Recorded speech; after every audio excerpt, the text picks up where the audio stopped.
that are not right.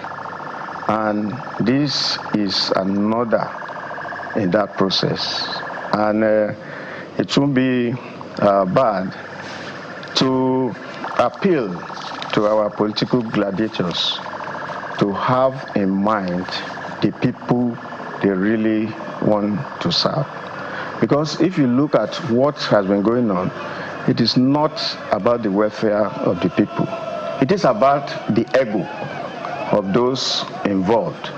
So whatever happens today, whatever the outcome is, will be subject to some contention.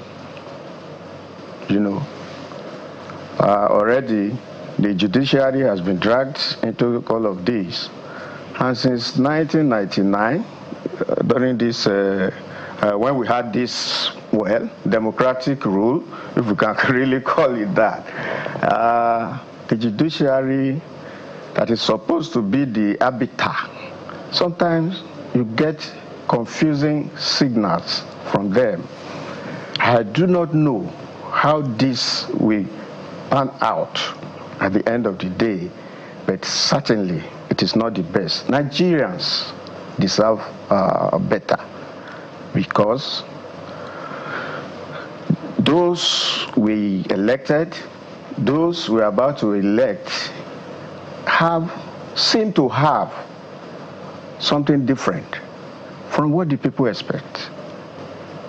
So this is an appeal, really, to the political gladiators to have in mind the people they actually wish to serve. It is not the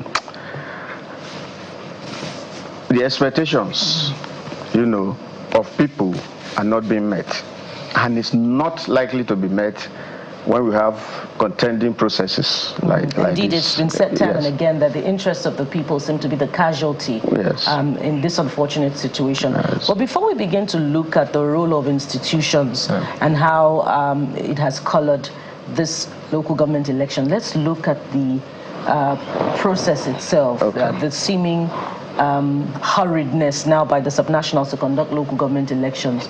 How much of this is being influenced by, the intervention provided by the federal government when it went to the Supreme Court to seek the interpretation of the law, which by extension ruled that henceforth funds of the local government should be transferred directly to the local government, and what does it mean for local government administration in the long term, particularly because what we're also seeing at this time is a clean sweep of the polls by the ruling parties. Yes.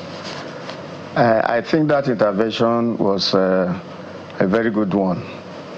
Sometimes we talk about this judiciary and the courage to even approach the judicial arm, to give that judgment.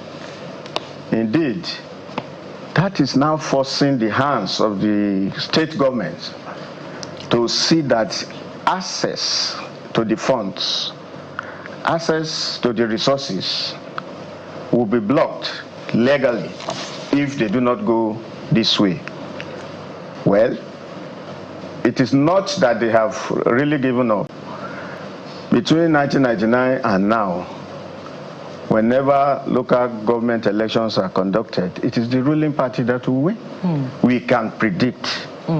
We can predict.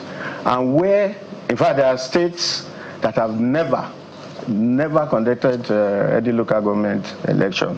What we'll have will be people